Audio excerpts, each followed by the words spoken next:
बुनियादी गतिविधि को हम भ्रष्टाचार कह सकते हैं। गतिविधियां होती हैं। भ्रष्टाचार एक ऐसा जाल है जिसमें फंसकर हम अपने ईमानदारी को अपनाना होगा। भ्रष्टाचार को समाप्त करने के लिए ईमानदारी और नैतिकता को अपनाएंगे, तभी हम भ्रष्टाचार को समाप्त कर पाएंगे। धन्यवाद। काम करवाते हैं, या फिर आज देखा जाए तो सरकारी दफ्तरों में सिर्फ रिश्वत से ही काम होते हैं, वरना लोगों को सदियों तक उसी सरकारी दफ्तरों के चक्कर लगाने पड़ते हैं। भ्रष्टाचार ऐसे खत्म नहीं होगा जब तक हम युवा पीढ़ी को जागरूक नहीं करेंगे, तो भ्रष्टाचार का अंत होना नामुमकिन है।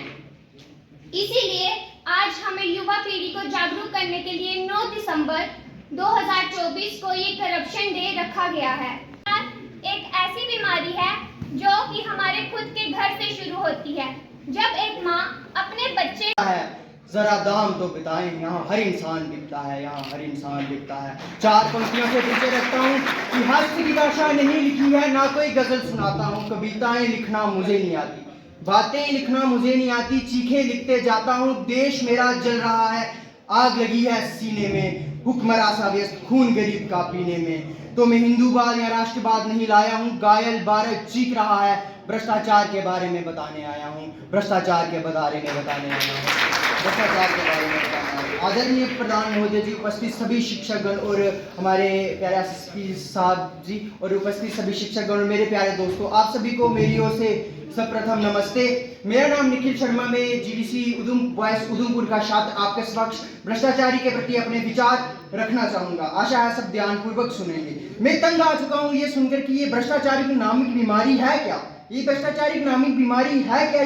ये भ्रष्टाचार 2 अक्षरों से बनता है, भ्रष्टा और आचार्य। भ्रष्टाचार एक ऐसी प्रवृत्ति है जिसमें मानव अपने अधिकार, अपने प्रभाव और अपने दामों का गलत उपयोग करता है, उसे भ्रष्टाचार कहा जाता है। भ्रष्टाचार ये गंभीर समस्या है जो हमारे समाज की अर्थव्यवस्था और राजनीति पर बड़ा प्रभाव डालती है, हमें पता नहीं चलता कि भ्रष्टाचार कहाँ से हो रहा है, पर वो हमारे राजनीतिक पर बड़ा प्रभाव। कुछ प्रकार है जैसे भ्रष्टाचार के रिश्वत लेना या देना या नेपोटिज्म करना, ये भ्रष्टाचार के बहुत बड़े बड़े कारण हैं।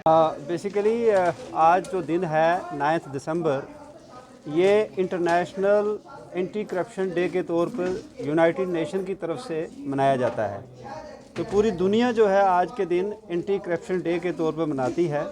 इसी सिलसिले में हमने भी आज अपने एंटी करप्शन ब्यूरो की तरफ से ये प्रोग्राम ऑर्गेनाइज़ किया था, क्योंकि इस साल का जो मेन फोकस है वो यूथ पे है कि यूथ ही किसी कंट्री की स्ट्रेंथ है। और आप जैसे जानते हैं कि इंडिया जिसको कि यूथ पॉपुलेशन के लिए जाना जाता है, तो हम ये चाहते हैं कि हमारा यूथ जो है वो अवेयर हो कि करप्शन है क्या है और इसके नुकसान क्या हैं। और अगर हमें एक मजबूत मुल्क बनाना है, एक डेवलप्ड नेशन के तौर पे उभरना है, तो हमसे सबसे ज़्यादा दुश्मन जो हमारी है वो करप्शन है। तो हम इसीलिए आज डिग्री कॉलेज में यहाँ आए हैं। और जैसे आपने देखा भी होगा कि बहुत अच्छे तरीके से बच्चे पार्टिसिपेट कर सकते हैं। और यही हमारा मिशन था कि यूथ को आगे लाया जाए, यूथ को अवेयर किया जाए, ताकि वो करप्शन के ख़िलाफ़ खड़े हो जाएं। Thank you sir.